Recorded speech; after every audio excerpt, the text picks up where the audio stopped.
ummadda Soomaaliyeed meel kasta ay joogto waxaan rabaa inaan la wadaagno sida ay baraha bulshada ku arkeen shalay oo ay taariikhdu ahayd 16 bishii koowaad 19 abaara 5 saac iyo bar subaxnimo ayaa askari lagu magacaabo Cabdi Cabdulla Xasan waxa uu joojiyay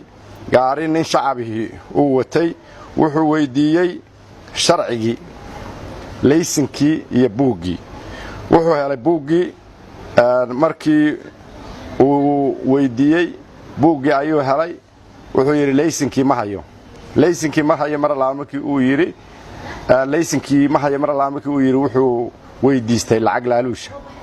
lacagtii laaluushka ahayd waa uu qaatay taliyaha ciidanka booliisku wax kasta magaalada xamar ka dhaca daqiiqado gudahood ayuu ogaadaa mar la markii uu ogaaday wuxuu amar ku bixiyay in askarigaas la qabto lana xiro waxaan rabaa marka inaan idin la wadaago askarigaasi wuxuu ku xiran yahay qaybta dambiyada CID ayuu ku xiran yahay waana la gudbin doonaa sida taliyaha ciidanku amar ku bixiyay waxa loo gudbin doonaa maxkamad horeyna waxa uu xiraa 32 isugu jirta saraakiil xigeen iyo dablay oo dambiye kala nooc ah hore u galay oo uu kamid yahay taliyii saldhiga Wardhiigley